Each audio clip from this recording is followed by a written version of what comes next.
Some viewers may find this content disturbing. Viewer discretion is advised.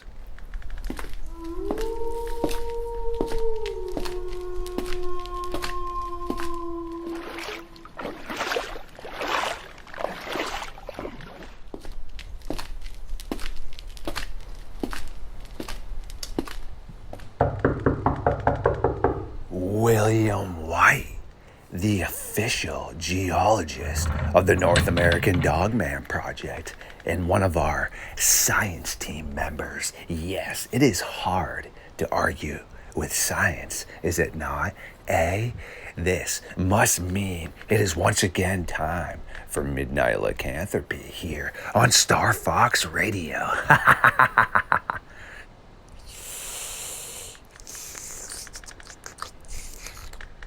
Thank you for allowing me to replenish all the lost nutrients that I have forgotten to take care of myself while I have been sleeping.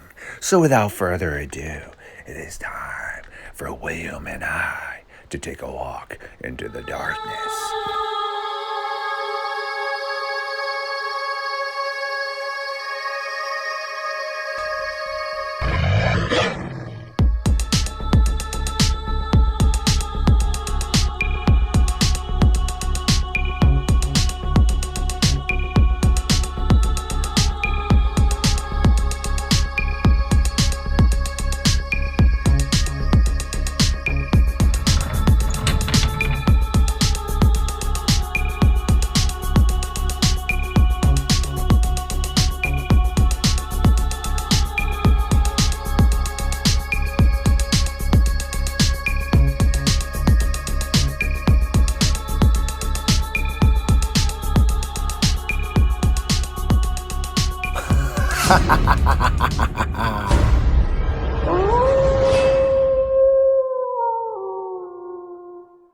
My creatures of the night, yes, welcome back to another episode of Midnight Lycanthropy here on Star Fox Radio. I do, again, appreciate everyone popping in to the Fox Den to hang out with what? Yes, William White, the official geologist of the North American Dogman Project. I do know everyone should be familiar with his name now. He's been here numerous times and will continue to stop in, and he's part of our science team. So this should be a good one. How you doing tonight, my friend? I'm doing very well. Thank you for asking. Excellent. It's always great to pick your mind, man, and see what's new your way. So how's everything going? Ah, you know, just enjoying the last few weeks of summer for me. Then I got to get back to the grind. But yeah, life's been good, real good. This is good. And I came across some really intriguing stuff that you were one of the first people I thought of to send it to. And I'm pretty sure it was early hours in the morning when I was just finishing up things that I was doing when I sent it your way. But I hmm thought, knowing your specialty with geology and such, it was an interesting topic because, from what I understood, it is a bunch of drawings in the area of Utah that are really old that are depicting these humans seemingly transforming into different animals. And, I could step back, or we could step back and be like, okay, well, I'm an artist. So why couldn't there have been someone with artistic inclinations back then? Sure. Yet when you look at that rock drawing and all the art on that, that is a ton of work for potentially one or even a couple of artists back then, because you have to deal with maybe invading tribes, predators. I mean, it's not like I can just sit in my room here, and edit for 12, 13 hours and have no source of potential danger. And I wanted to dive into that with you. Yeah, for sure. I actually was lucky enough to visit this area that you're referring to.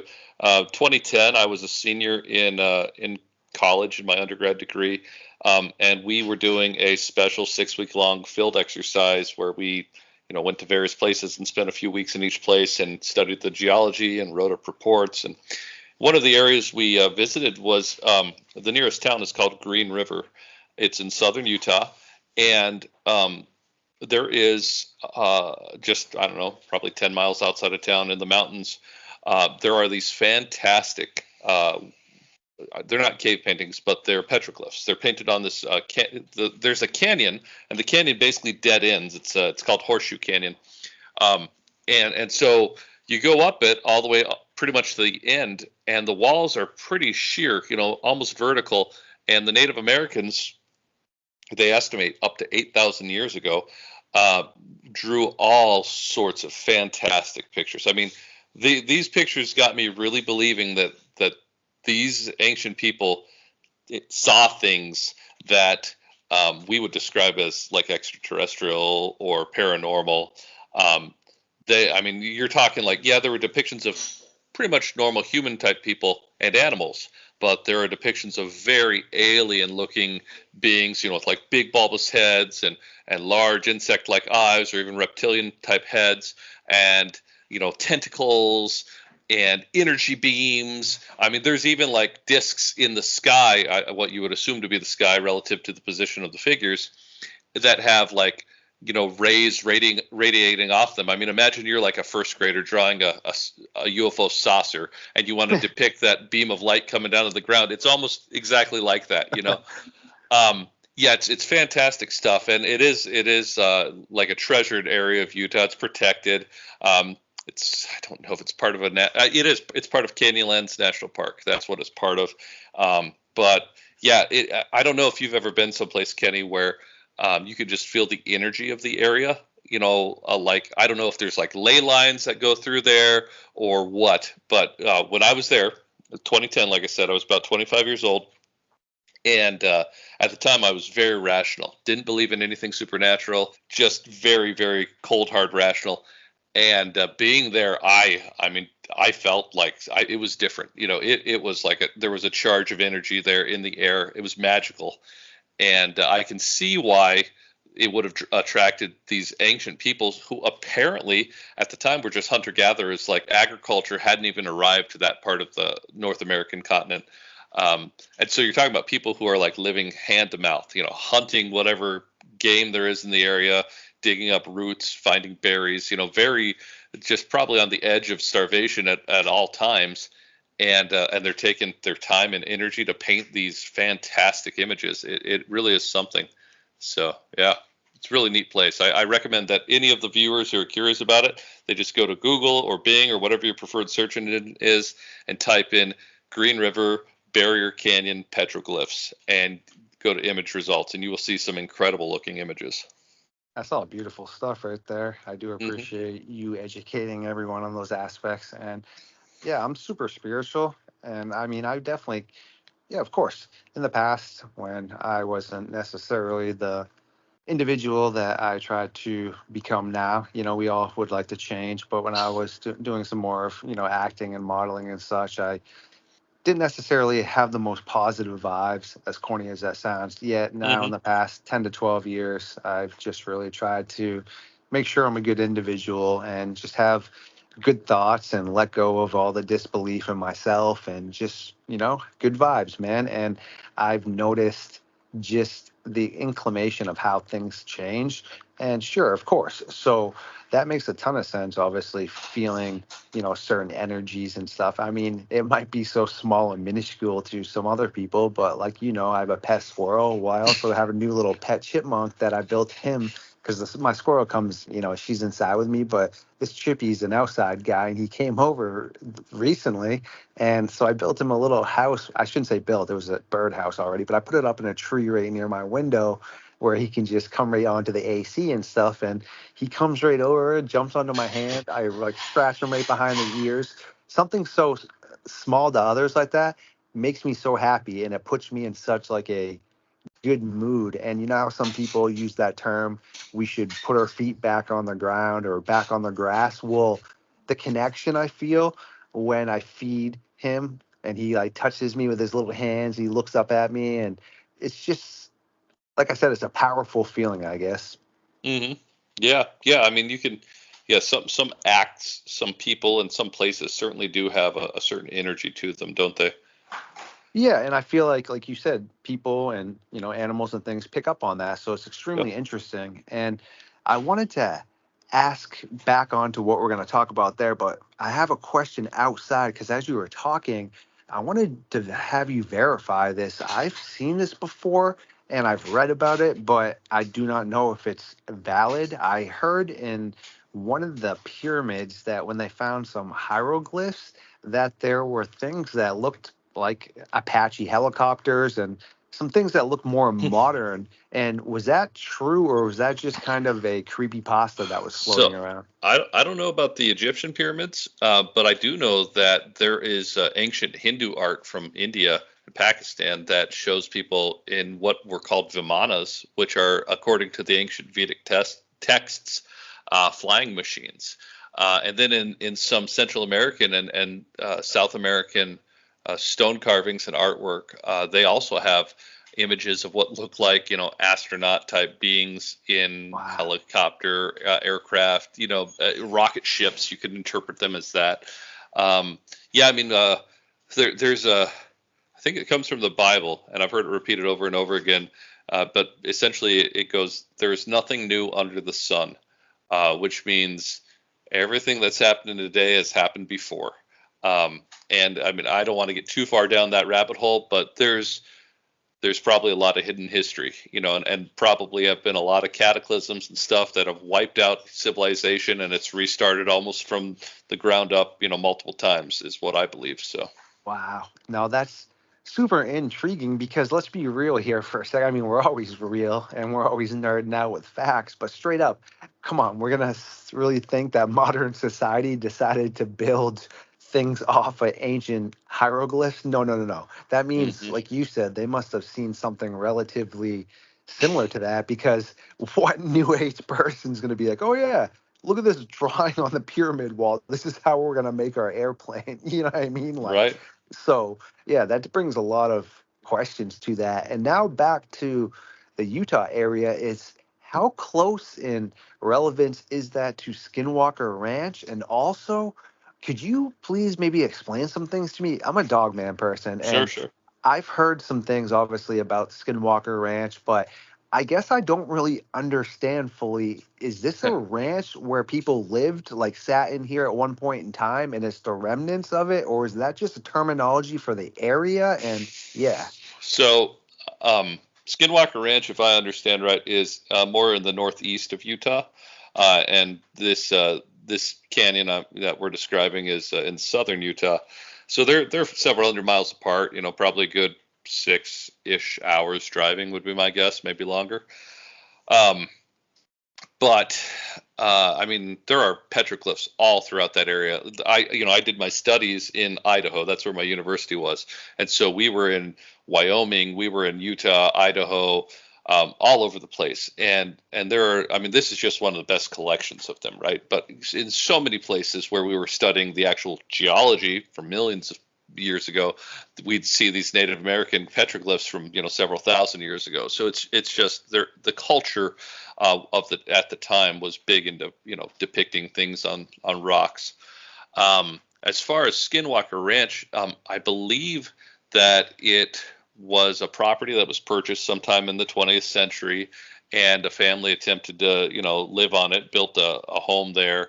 And they almost immediately began having extremely supernatural experiences, including seeing giant, as far as Dogman guys, seeing giant wolves appearing and disappearing from apparently portals, and including one time that the man of the family shot one of them and saw a huge chunk of flesh fall off of its rib cage from where he shot it, and the wolf seemed totally unaffected by it and just kind of walked away. But I mean, weird things, Men in Black type of things, upright dogs in suits smoking cigarettes, if I recall correctly, and all sorts of other paranormal, poltergeist type activity and stuff like that. It's called Skinwalker Ranch, but it really doesn't have anything to do with the Native American Skinwalker lore, where shamans will turn into animals or animal hybrids. I think it's just called that because there is that Skinwalker legend common in the area with the Ute tribes and the Navajo tribes, and it's a creepy area. So just one and one made two sort of thing. jeez, on Crow, that is, yeah, very correct there. As I would like to say, nightmare fuel, but creepy Yeah. West too for sure. And no, thanks for verifying that because, like I said, I would hear the term Skinwalker, and I am educated enough to understand what that was.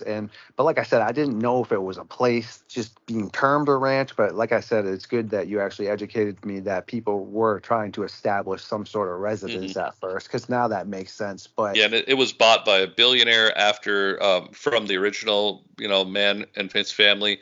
He was the billionaire. I don't forget his name. He's well known, but he was, really interested in the paranormal phenomenon and kind of wanted to study it privately himself. And I think he may still be the one who owns it. But yeah, it's an interesting place for sure. I mean, UFO sightings. Weird electromagnetic effects. I mean, just it's everything. I need to learn more about ley lines, but I have no doubt that there's probably multiple intersecting ley lines, that cross through that area for sure, just based on the weirdness of it. So. That's insane. And you also said that these run basically kind of almost like a north to south pattern all the way down into, was it Colombia you had said? Yeah. So, I mean, obviously, if we believe the history taught to us in school, we believe that Native Americans were actually originally from northern Asia, and they crossed across the Bering Land Bridge into Alaska, back when the sea level was low because of the Ice Age, and then slowly made their way down through the Americas, from north to south.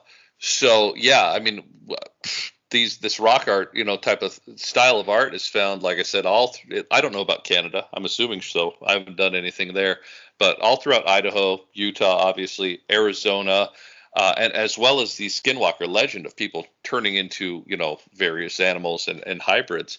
I mean, the Blackfoot talked about it. The Blackfoot tribe's the tribe that was near where I was in Idaho. The Ute, they believe in it a lot. The state of Utah is named after the Ute. And the Navajo, they're probably the premier experts, if you will, on Skinwalker lore and magic. But the interesting thing is that I believe it's the Ute. Their language is extremely similar to the Aztec language spoken in Central America before, the Spanish arrived. So that just goes to show you that ethnically or genetically, culturally, there was definitely a shared heritage there. And so as these people, migrated south through Central America into South America, I'm sure they brought with them their traditions, their lore, their magic, and their beliefs. And so that my brother spent time in Mexico, in a pretty remote rural part of Mexico, and he talked about how the local people would, warn him about us. They're not called skinwalkers, but essentially witches that turn into animals and, harass people or even people in that area. So, yeah, that's definitely a very common. And of course, most Mexicans are primarily of indigenous heritage. Yeah, there's some Spanish admixture and some other European admixture, but, on the whole, they're mostly native blood.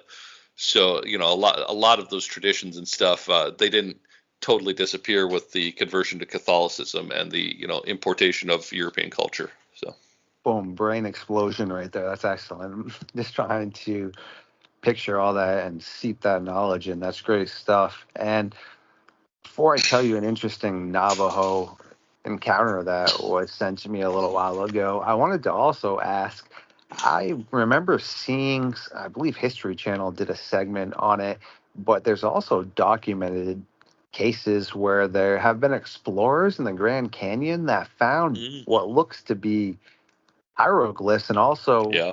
jewelry and pottery that looked to be Egyptian. And I was wondering if you had ever heard of that as well.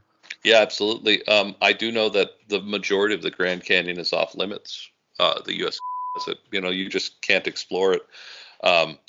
People take tours down the river, but most of the land you are not supposed to be on and explore. The weird thing about the Grand Canyon, as a geologist, the important layers of rock everywhere are given a name just so we can talk about them. Oh yeah, the Johnson Formation or whatever. Well, in the Grand Canyon, many of the layers of rock are named after Hindu gods and have like supernatural names like Green Angel and stuff like that. It's very fascinating, and I never learned the the background of their nomenclature, why they would do that. But yeah, absolutely, there's something to those legends about the Grand Canyon.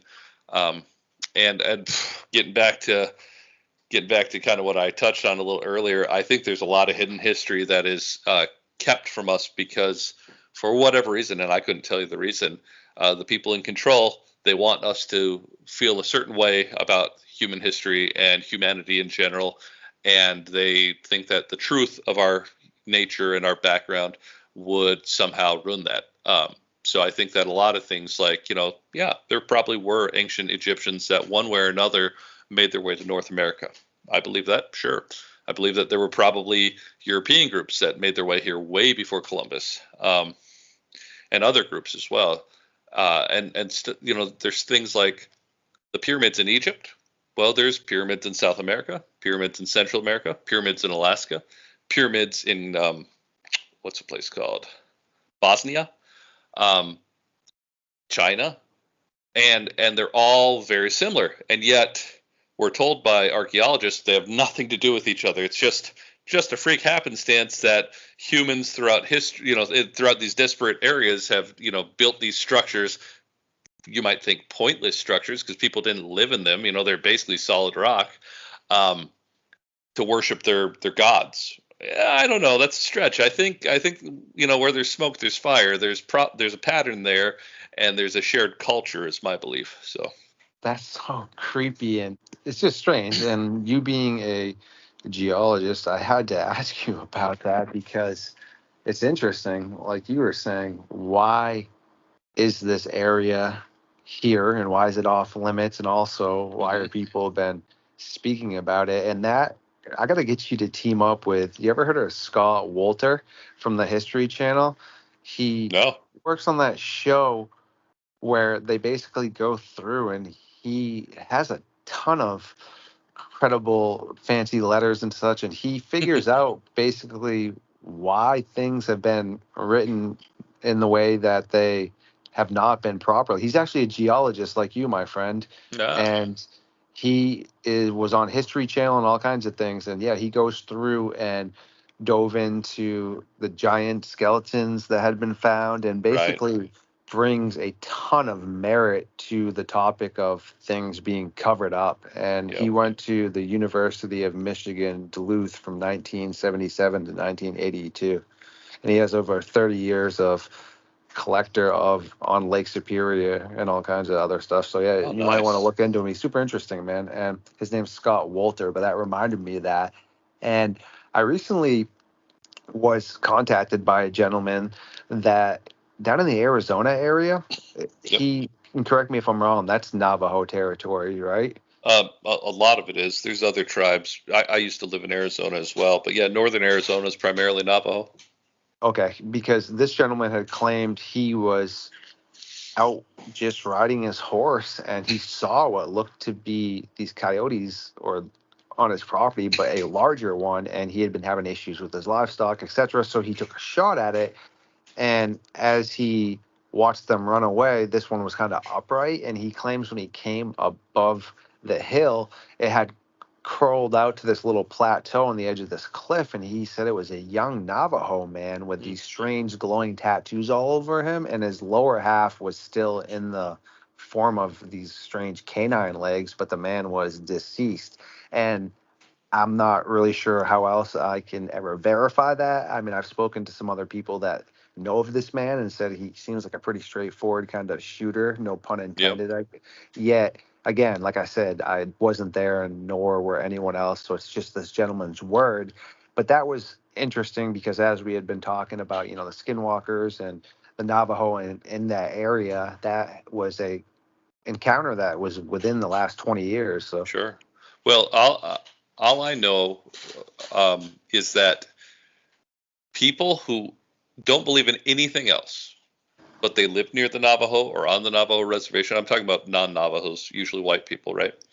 Um, they will believe in skinwalkers. So my mom, she grew up Christian, very Christian, Mormon actually. But I mean, she really only believes in her worldview. Everything else is false. She's got the truth. That's fine. It's great. Uh, she doesn't believe in magic. doesn't even believe it's like a trick by the devil or anything like that. But she grew up basically within spitting distance of a Navajo reservation in northern Arizona, and she absolutely believes in skinwalkers and won't talk about them. Everyone I know who's spent any time near the reservations or on them believes in them, regardless of whatever else they believe. So where there's smoke, there's fire. I couldn't tell you if it's like actual physical transformation, if they're somehow, using some crazy earth magic or whatever that we just don't understand to do that, or if it's more of a psychological effect that somehow they're making people who see them believe that they're seeing something Yes, like that. I tend to lean that way myself, I do as um, well. but yeah, there's something to it for sure. Like you said, just because I'm a scientific kind of straightforward individual as much as possible, and just the whole thought of just your bones breaking and the transformation, say as a werewolf, like Hmm. if everyone was to watch American Werewolf in London, just the trauma that would cause to your body and organs. There's Well, no, the energy it would require, yes, that's the thing. Everything requires energy, right? The calories from your fat cells and what it's like, man, I don't know if you've got enough stored calories to go through a transformation like that. exactly. And then in theory, that lycanthrope can still be unalived. So how could transforming like that not unalive you? Yeah, it just, I tend to definitely dive in with you if they're able to, control the magic a little bit more aspects, then sure, why would you not be able to potentially, what's the term, distort reality, I guess, Hmm. to what someone can see. And there's another case from like 30 years ago of these two officers where there's been a ton of skinwalker type activity on the strange highway, and they were called in for, again, people saying that there was a strange wolf humanish looking beast like chasing cars. So this was actually a Spanish officer and a Caucasian officer, and they were just trolling the area up and down, just thinking potentially it might have been kids or something. They were aware of the highway, and they both said that by choice they did try to stay away from it, but they were told they had to go check it out. So they Yep. really had no choice. And of course, yeah, they were on there and they started hearing some stuff and slowed down and just were shining their light around and started driving. Nothing. And then all of a sudden, one of the officers just looked like he saw a ghost, just dropped his mouth open. And the driver was like, what the heck? And looked over. And right beside it on the driver's side of the car was what looked to be an old lanky man wolfish kind of just like laughing at them and Hmm. just literally keeping pace with their car. They weren't going this fast at this point in time. I believe it was like 20 or 30 miles per hour because they were That's trying to still shine their, freaking fast, man. yeah, exactly, but they were trying to Yeah, shine their flashlight or spotlight around just to see, like they said, if who was terrorizing these people in the car. yep. And after they ended up picking up speed, they said the man or creature didn't really try to keep up with them. It just literally stopped and just continuously seemed to laugh before Hmm. going back off into the darkness. So Yeah, I've heard those stories about cars being chased by these things multiple times from people living in Arizona. And the interesting thing is, so I don't know if you know a whole lot about like Native American culture, but especially before, they came into a lot of contact with the Europeans, a lot of their warfare didn't involve each other that often. I mean, they did plenty, raided and pillaged and all that stuff, but a lot of times their battles, it was more important to touch an enemy warrior. It was called counting coup, um, and that was like more of a defeat than actually being slain by your enemy. And so in a lot of these stories where these cars are being chased by a skinwalker type entity, they'll say that they hear it smack the back of the car, and then whenever they get where they're going and stop and go check it out, they'll see a handprint on the car. So it's almost like the skinwalker is counting coup on the car, or the people driving the car. That's kind of how I interpret that. But yeah, it's strange. It's one of those things that crops up over and over and over again. I've known people personally who say that they've been chased by something very strange, and then barely could outrun it in their car down some dirt road, and then had a handprint left on the car. So it's that's the interesting thing. If we're talking, it's some sort of the word in like spellcraft is glamour.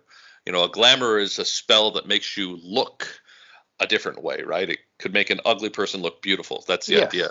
So if we're talking about some sort of a glamour, how would that make them run 40 miles an hour? Faster Yeah. than Usain Bolt.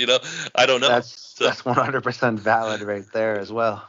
And it is just straight up mind-boggling, really, to potentially think about all that. And it's hard to, like you said, really explain any of that because there's just a whole different array of individuals that have, these reports. And we just spoke about some of them ranging all the way back to these old paintings, to these two officers, to this elderly rancher gentleman that spoke of that, and to some of the things you had mentioned. So, no, it's just straight up creepy as heck. And before I actually do let you get back to what you're doing, there's a story recently. It's intriguing what he submitted, but he was in the Tennessee area and basically he had turned his truck. It was like a Toyota Tacoma into basically like a drive around, live in little place. A ton of people have done that. And Sure. he was in a pretty remote area near the Smokies. Correct me if I'm wrong. Is that correct? Yeah, the Smokies are in eastern Tennessee. I Yep. was just going to ask that. Okay, that's where he claimed he was. And he had set up and basically, to sleep and stuff, to black out the windows a little bit. There were just little pieces of black cardboard kind of he had put in. So, he's sleeping one night and he hears something slam into the side of his truck and he wakes up. Can't really tell what it is.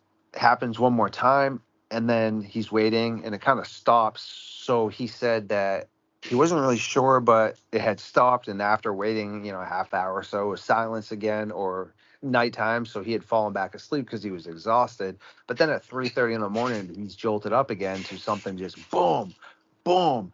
And now he's like completely alert. And he said he could just hear this heavy, raspy breathing and something sniffing the air. And he could hear it was heavy and it was bipedal. And he said he's sitting there and he has his flashlight in his hand, but he hasn't turned it on. And nor can he really fully see out the windows because he had those black pieces of cardboard kind of. But he said he could hear this thing going around. And all of a sudden, it goes right to the back of his camper. And he says he can just hear it reefing on the door trying to get in, like, and the guy's like, what the heck? So he's mortified, and then it stops. And then all of a sudden, he says he hears it walking around the side of his truck again, and then just going click, click, click, click, click, click with a fingernail on each window. And he said at this point in time, he had just jumped into the front of his truck, turned it on, and as the lights all kick on, because he had like roof lights too, he said he saw this tall, long, lanky, almost like if you ever seen that movie Dog Soldiers. Yeah, And I remember how they look. yes, it covered its eyes at this point in time because of all the lights that were occurring. And he said he had to basically kind of back up and get his truck out of there. And he did. But he said the creature at this point in time didn't pursue him. It just kind of let out a very strange howl. Yet I believe that wasn't a skinwalker. It just happened to be a really interesting case that was submitted. But it, again, did seem like I tried to get into the door, but then once realizing the door was locked, it seemed to just kind of be screwing with him, like tick, tick, tick, tick, tick, tick. But then I don't know if the lights kind of caught it off guard, where it was like, what the heck, and so much bright light sensory overload, because as he said, it didn't pursue him again. Whereas if it really wanted you that bad, I feel like it would have continued to pursue, but it did try to open the door like frantically. Yeah. That is interesting, and it's interesting because these things are supposed to be so strong. Why couldn't it rip the door off? Yes. I and you. There are stories of it, but they're very uncommon. It seems like Dogman, Bigfoot, other entities, they rarely go inside someone's house. It's almost like a vampire sort of situation, right? Where they're prohibited from going in by some sort of barrier we can't see or understand. Yeah, I found that very interesting. And yeah, I would say, I don't know though. So, Europeans have their legends of werewolves, and South Americans do too. Obviously, the Navajo do. I don't know about Asians. I'm pretty sure there are legends of Yeah, we discussed like hyena men and Yes, such they from have that over there. I Africa. mean, I haven't been able to obviously document as much from Hmm. China and some of the other areas because you know how they are with like some of their history and stuff. It's not as Yeah, easy to get on. But talk yes, about hidden history. Yeah. they do again also have documented cases of strange wolf men and jet Right. black wolves and ancient paintings and such. So Yes, it's it's not just something I would say only the Navajo or only the Native Americans know how to do. There's probably some sort of formula to it that many cultures has to be. understands. So it sometimes when I hear read stuff online about skinwalker encounters in the eastern United States, I roll my eyes. It's like, no, I mean, skinwalkers are like from the Southwest, right? But it may not be like a Navajo skinwalker, but it may be someone else who understands how this whole thing works. I don't know. um yeah, I mean, I think we're dealing with different things. Sometimes it obviously the Dogman probably is always a Dogman. Skinwalkers are the shamans who trick you into thinking there's something, maybe Agreed, you know 1000%. and I don't, I'm assuming that similar thing with like the European werewolf and stuff like that. But yeah, I mean, it's fascinating, and like I said, the fact that they can't come into your residence, or it seems like they usually can't, that tells me that there's something very supernatural about them as well, where like unseen rules, unseen barriers, you have to invite them in like an evil spirit or something. Yeah, it can make your head spin when you try to figure it all out, for sure. So. No, isn't that the truth, my friend? And yeah, the final thought for me here is just like you said, if they're supposed to be that strong, etc. And he said it was like 6 to 8 ish feet tall. Granted, Mhm. like the ones in Dog Soldiers, if anyone's never seen that movie, it is really interesting. But go check it out, how they look. But that's, yeah, they're not really overly jacked or anything. They're just No. kind of, I guess, athletic looking werewolves, more or less. But still, they are able to rip doors off and all that in that movie and do some Yeah. crazy stuff. So, again, like you said, why didn't it just rip off the back of this camper? And also, when it was tapping on the window, why didn't it just smash through it? So yeah, it is so interesting in Well, regards of all that for sure. just as an example, I've mentioned it before. I'm 6'4", barefoot. I'm not one of those guys who adds 2 or 3 inches. I'm legitimately 6'4", and I weigh about 250 pounds. I'm in pretty good shape. I work out every day. Um, I would have no trouble ripping most RV doors off. I don't know what his door looked like, but I'm thinking about RVs I've owned. I could, just Yes, take, at a yes. sprint, smash through it, or pull it off if I really wanted to. I've Like if you had to actually get in there a and few get your kids times. or your wife or something. Yeah, Exactly. exactly. One time Yes. when my little boy was 3 years old, he locked himself in the house, and my key was in the house. I had just gone outside to get something, right? And and I legit kicked down the door to get in there because I didn't want him to be by himself and get in Exactly. trouble. So if I can do that, and other men of my strength and size can do that, uh, I would imagine that some large wolf-like hybrid being that lives out in the wilderness, 100% of the time could do that. So That is supposed yeah, to be clashing with Sasquatch and stuff. Yes, unless it is legit the weakest of all like yeah. cryptids of all time. In Yes. which case, we don't really have to be afraid of it, right? That would solve that. Yeah, no. So, well, great. Thanks, man, again for stopping in tonight. I always do appreciate nerding out with you, man, because you teach me a ton and it's always great to learn. So, I look forward to our future collaborations and great stuff coming, bro. For sure. Yeah, it's always fun. Thank you for everyone who once again stopped by tonight for another episode of Star Fox Radio on Midnight Lycanthropy. If you do enjoy my content, please like, subscribe, and share it. Feed the algorithm, and I will see you on the next one.